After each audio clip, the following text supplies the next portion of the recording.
Sir ఇప్పుడు నిన్న పాకిస్తాన్‌లో మనం ఏదైతే ఆపరేషన్ సింధూర్ అని చెప్పి ఒక అటాక్ చేసాం కదా! దీన్ని అంటే ఎలా చూడొచ్చు? ఇది బాగా మోడీ గారు చేసిన ధైర్యం. హ్మ్. ఇంకా కూడా భారతదేశం మనం పుట్టినందుకు మా మోడీ భయంలో ఉన్న పీఓకిని స్వాధీనం చేసుకోవాలా. హ్మ్. పాకిస్తాన్ గట్టి బుద్ధి చెప్పాలా. హ్మ్. ఇది అంటే ఇప్పుడు ఇన్ని భారతదేశం 140 కోట్ల జనాభా కోరుకునే కోరికిది. హ్మ్. మొన్న పహల్గామ్‌లో జరిగిన అటాక్ పలకడానికి మనం టిట్వట్ ఒక్కొక్కటి చెప్పు దెబ్బ. భవిష్యత్తులో అంటే ఎలాంటి నిర్ణయాలు తీసుకుంటే ఏదైనా సరే తీసుకున్న నిర్ణయం మొత్తం మనకు అనుకూలంగా భారతదేశానికి ఇవాళ ఉన్న మిలిటరీ కూడా మనం కూడా అందరూ యుద్ధానికి కూడా రెడీగా ఉన్నారు. దాని గురించి సో భారత ప్రజలందరూ కూడా ఆశించదగిన విషయం ఇవాళ మోడీకి. అంతేకాకుండా ఆపరేషన్ డ్రిల్స్ కూడా కొన్ని ఏర్పాటు చేస్తున్నారు. అంటే మన సెక్యూరిటీ కూడా చేసుకోవాలా. ఇవాళ మనం కూడా సెక్యూరిటీ చేసుకోవాలా. ఇవాళ భారతదేశం కూడా బలంగా ఉన్నాము. ఒకవేళ యుద్ధం వస్తే వారం 10 రోజులు కూడా పాకిస్తాన్ ఆగలేదు. దానికంటే దేశ ప్రజల్ని కూడా రెడీ రెడీ చేయాలా. కానీ ఎప్పుడు కూడా యుద్ధం కోరుకోకూడదు. కోరుకుంటే ఉదయం దెబ్బతింటాం. సో పాకిస్తాన్కి ఇది గట్టి సమాధానం కుక్కటి చెప్పు దెబ్బ. ఓకే బ్రో, ఒక స్టూడెంట్గా ఒక చదువుకున్న వ్యక్తిగా ఇప్పుడు ఏదైతే పాకిస్తాన్ మీద ఆపరేషన్ సింధూర్ జరిగింది దీనికంటే మీకు ఎలా అనిపిస్తుంది ఈ అటాక్ చూడొచ్చు? బ్రో మనకి అంటే justice has to be served అన్నమాట. ఇప్పటికైనా నేను మరీ చెప్పడము ఏమంటే గవర్నమెంట్ కూడా అదే చెప్తుంది, దీని గురించి ఎక్కువ పబ్లిసిటీ చేయకండి అనే చెప్తున్నారు. I mean that may be positive negative అందరూ ఉండొచ్చు. సో ఎక్కువ పబ్లిసిటీ చేయకూడదు అనేదే నా point of view.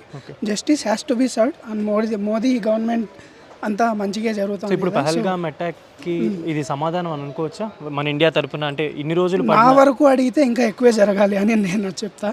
Because Pahalgam జరిగిన దానికి దీనికి ఆన్సర్ వచ్చింది, కానీ గట్టి రిప్లై అయితే ఇంకా రాలేదు. గవర్నమెంట్ విల్ డూ దట్ అని నేను అనుకుంటున్నా. అది జరగాలి అని నేను భవిష్యత్తులో పాకిస్తాన్ నుంచి ఇలాంటి చర్యలు మళ్ళీ జరగకుండా ఉండడం కోసం ఇండియా ప్రిపేర్ ఉంటే ప్రిపేర్ అయ్యేది కాదు. ఈసారి గట్టి ఆన్సర్ అదే అంత రేంజ్లో ఆన్సర్ ఇవ్వాలి అని నేను కోరుకుంటున్నా.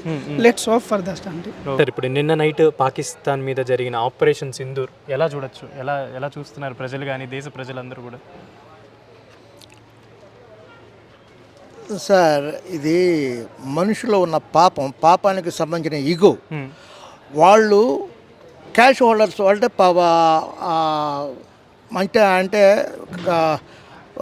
గవర్నమెంట్ దగ్గర క్యాష్ ఉంటుందేమో కానీ ప్రజల దగ్గర ఉండదు కదా. వీళ్ళు చేసిన పొరపాట్లకు వాళ్ళు సఫర్ అయిపోతారు.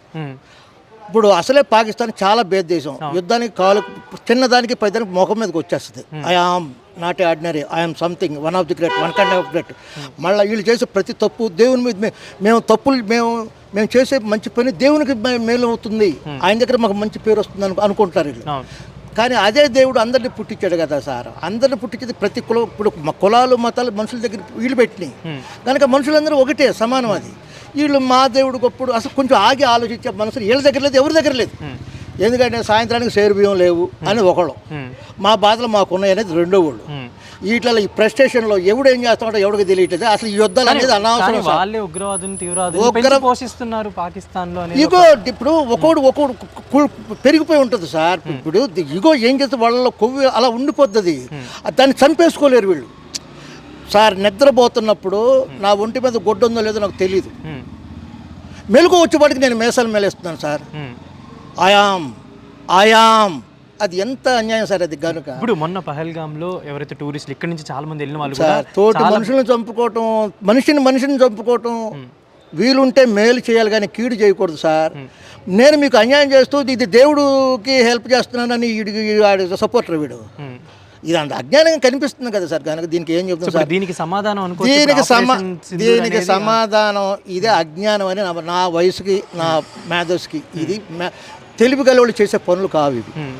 ఇది at a time Indian government కూడా వాళ్ళు తప్పు చేస్తారు, మనం చేయాలా? అంటే ఉగ్రవాదులను తీసే ప్రయత్నమే కదా ఇదంతా. ఉగ్రవాది మీరెట్టు తీస్తారు సార్? అది ఎంత అది పెద్ద వృక్షం. మీరు ఏం చేస్తారు? అది ఇక్కడ తింటుంటే అక్కడ మొలుతుంటారు, అక్కడ మొలుతుంటే ఇక్కడ మొలుతుంటుంది. దీనికి ఒక టైం అనేది ఉంది.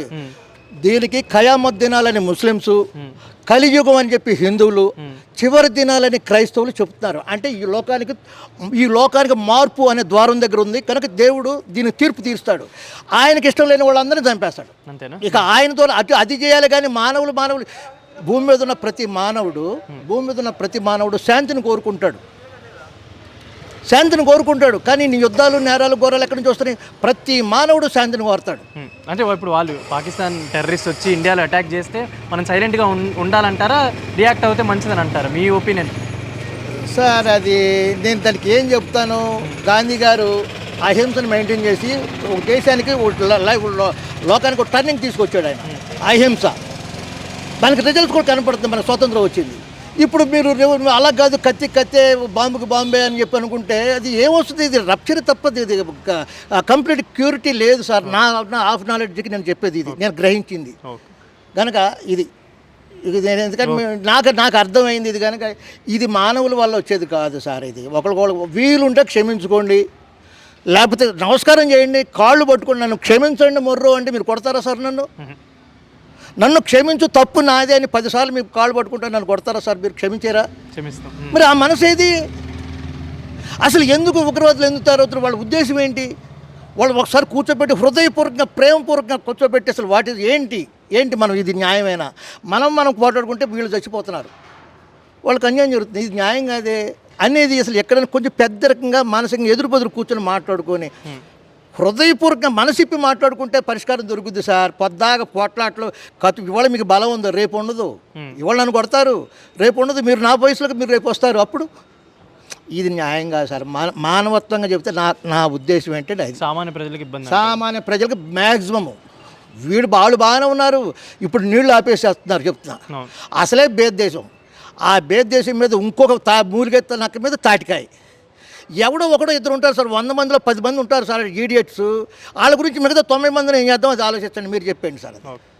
అన్న ఇప్పుడు పహల్గామ్లో మొన్న అటాక్ జరిగింది ఉగ్రవాదులు, ఇప్పుడు ఇవాళ మనం కూడా అటాక్ చేసాం. ఇప్పుడు దీన్ని ఎలా చూడొచ్చు? ఒక రివెంజ్ లెక్కనే చూడాలి. It's good. ఎందుకని అంటే మనం పహల్గామ్ తర్వాత భారత ప్రభుత్వం ఎట్లా స్పందిస్తుందని చాలా ఆతృతగా వెయిట్ చేసినారు. It's a good decision. Modi గారిని ఇప్పుడు సపోర్ట్ చేయాలి, పార్టీలకు అతీతంగా దేనికైనా. ఇప్పుడు మన దేశ భద్రత ముఖ్యం కదా మనకు, ఏదైనా సరే దాని గురించి మనం సపోర్ట్ చేయాలి. ఏదేమైనా సరే మనం అందరం భారతీయులం కాబట్టి ఇట్స్ ఎ గుడ్. ఇప్పుడు ఆపరేషన్ సింధూర్ అని చెప్పి ఎక్కడెక్కడైతే టెర్రరిస్టులు ఉన్నారో వాళ్ళని కరెక్ట్గా ఫైండ్ చేసి కూడా దాడి చేశారు కదా, దీన్ని ఎలా చూడొచ్చు? అంటే ఇండియా సైడ్ నుంచి వాళ్ళకి ఒక ఆన్సర్ అని చెప్పుకోవచ్చు. ఇప్పుడు పహల్గామ్ అప్పుడు ఏదైతే మోడీ గారికి చెప్పండి మేము దాడి చేసామని వాళ్ళే చెప్పారు కదా, ఇప్పుడు ఇది వాళ్ళకి ఆన్సర్ అని చెప్పుకోవచ్చా పాకిస్తాన్ టెర్రరిస్ట్? డెఫినెట్గా ఇది ఒక హెచ్చరిక లాగానే, పూర్తి స్థాయి దాడి కాదు, జస్ట్ ఇది శాంపిల్ మాత్రమే, టీజర్ లాంటిది, ట్రైలర్ లాంటిగా జస్ట్ శాంపుల్ మాత్రమే ఇది. ఇట్లా చేస్తున్నారు అని అంటే జస్ట్ శాంపుల్ మాత్రమే ఇది. దీని ఒక హెచ్చరిక లాగానే వాళ్ళు తీసుకోవాల్సి వస్తుంది. దీని తర్వాత కూడా ఇంకా దాడులు ఉంటాయని కూడా వాళ్ళు దృష్టిలో పెట్టుకోవాలి. దీంతోనే ఆపుతాడు నరేంద్ర మోదీ గారు అని ఎక్స్పెక్ట్ చేయొద్దు. ఎందుకంటే ఈజ్ చాలా తెలివిపరుడు నరేంద్ర మోదీ గారు. దేశం పట్ల ఒక అవగాహన ఉన్న వ్యక్తి, ఈ దేశం పట్ల ఒక ప్రేమ ఉన్న వ్యక్తి కాబట్టి ఖచ్చితంగా ఈ దాడులు ఇంకా వృద్ధితంగా ఉండాలని కూడా కోరుకుంటున్నాం. దాడికి ప్రతి దాడి కంపల్సరీ, దాడి చేయడానికి ఇంకా భయపడేలా చేస్తారని అనుకుంటున్నాం. మోదీ గారు కూడా ఇక్కడితో ఆగరు. ఆ దేశంకి ఇంకా ఆ దేశం పట్ల ఇంకా తీవ్రంగా విరుచుకుపడతారని మేము ఆకాంక్షిస్తున్నాం.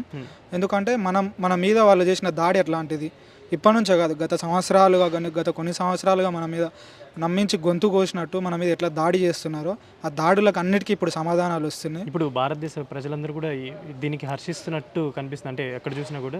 ఖచ్చితంగా అండి, అందరు దీన్ని సమర్థిస్తున్నారు. భారతీయులు అందరూ ఒక తాటి మీద ఉన్నారు. పార్టీలకు అతీతంగా ఈరోజు కాంగ్రెస్ పార్టీ స్టాండ్ తీసుకున్నా, లేకపోతే ఇక లోకల్లో ఉన్న బీఆర్ఎస్ స్టాండ్ తీసుకున్నా, ఎవరు స్టాండ్ తీసుకున్నా మోదీకి మద్దతుగానే మాట్లాడుతున్నారు. It's good science. ఎందుకంటే రాహుల్ గాంధీ ట్వీట్ చూసినాం, ఈరోజు తెలంగాణలో కూడా సేమ్ రేవంత్ రెడ్డి గారి ట్వీట్ కూడా చూసినాం. అందరూ సానుకూలంగానే స్పందిస్తున్నారు. ఇది ఒక మంచి పరిణామం. ఖచ్చితంగా పార్టీలకు అతీతంగా దేశం పట్ల కానీ దేశం పట్ల ఉన్న ప్రేమతోని అందరం నరేంద్ర మోదీ గారి బాటలో నడవాలి ఇప్పుడున్న సిచ్యువేషన్లో. దెన్ పాలిటిక్స్ వచ్చినప్పుడు పాలిటిక్స్ ఎవరు వాళ్ళు చేసుకోవచ్చు. బ్రో, ఇప్పుడు నిన్న ఆపరేషన్ సింధూర్ అని చెప్పి పాకిస్తాన్ మీద కూడా మనం అటాక్ చేయడం జరిగింది, అంటే మొన్న పహల్గామ్కి రిప్లైగా ఎలా చూడొచ్చు దీన్ని? ఇది రిటైలేషన్ అనేది చాలా ముఖ్యం. సో దీనికి కూడా మనం స్పందించకపోతే, ఈ మాత్రం రేంజ్లో కూడా మనం చేయకపోతే దానికి అర్థం ఉండదు. ఓకే, సో ఇది చేయబట్టే మనం ఏంటనేది పాకిస్తాన్ వాళ్ళకి అర్థం అవుతుంది. సో దీనివల్ల వాళ్ళకి మన మీద ఒక క్లారిటీ వస్తుంది. సో ఇదైతే చాలా ఇప్పుడు అంటే ఇండియాలో ఉన్న ప్రజలందరూ కూడా ఎప్పటి నుంచో అంటే ఈ జరిగిన ఇన్సిడెంట్ నుంచి రియాక్ట్ అవ్వాలి ఇండియా తరపు నుంచి అని వెయిట్ చేశారు. సో నిన్న నైట్ పాకిస్తాన్కి జరిగింది. సో భారతదేశ ప్రజలందరూ కూడా దీన్ని ఎలా చూడొచ్చు అంటారు? అంటే ఫస్ట్ అయితే ఇది అందరికీ సర్ప్రైజ్ అసలు. సో మాక్ డ్రిల్ అని చెప్పి, సో మన మీద మనం ఒక మాక్ డ్రిల్ ఎలా చేయాలని చూపేసి, సో వాళ్ళ 90% ఆఫ్ థాట్ని మన మీద మళ్ళించుకొని, సో వాళ్ళు నిద్రిస్తున్న టైంలో మనం కొట్టడం అనేది అది చాలా గొప్ప థాట్. సో భవిష్యత్తులో అంటే ఇలాంటి దాడులు అంటే పాకిస్తాన్ టెర్రరిస్ట్ నుంచి ఒకవేళ మళ్ళీ జరగకుండా ఉండాలంటే ఇండియా ఇంకా ఎలాంటి యాక్షన్స్ తీసుకుంటే బెస్ట్ అండి? ఇది ఇక్కడితో ఆగుతుందని అనుకుంటున్నారు ఇండియా నుంచి వచ్చిన reply? ఖచ్చితంగా ఆగదు. సో మన సైడ్ నుంచి ఎంత కొంత మళ్ళీ కంటిన్యూ అవుతూనే ఉంటుంది. సో వాళ్ళు కూడా ఆగరు, కాకపోతే వాళ్ళకంటే ధీటుగా మనం గట్టిగా ఇవ్వగలుగుతాం. సో ఈ దెబ్బతో చాలా వరకు వాళ్ళు కట్టడవుతారు. మన ఇండియా కూడా నిన్న రాత్రి యూజ్ చేసిన మిసైల్ కావచ్చు, ఇవన్నీ కూడా చాలా టెక్నిక్గా చేశారు. ఎక్కడెక్కడైతే వాళ్ళ టెర్రరిస్టులు ఉన్నారో వాళ్ళ బేసెస్ని అటాక్ చేయడం జరిగింది. దీన్ని ఎలా చూడొచ్చు? ఒక ఇండియా నుంచి ఈ టెక్నిక్స్ కానీ ఇవన్నీ కానీ కరెక్ట్ ఆపరేషన్ బాగా కరెక్ట్గా చేశారని చెప్తున్నారు కదా, ఎలా ఎలా ఎలా చూడొచ్చు దీన్ని? మన బోర్డర్ నుంచే వాళ్ళ స్థావరాల మీద మెయిన్గా మన వాళ్ళు చేసింది, మన బోర్డర్ నుంచి వాళ్ళ ఉగ్రవాద స్థావరాల మీద చేశారు. సో అది అందులోకి వెళ్ళకుండా ఇవ్వడం అనేది గొప్ప పని. సో దానికి చెప్పేది మామూలుగా మన వాళ్ళకి ఎప్పటి నుంచో తెలుసు. సో అంత వెళ్ళాల్సినంత అవసరం లేదు, వాళ్ళు పెద్ద ఇదేం కాదు.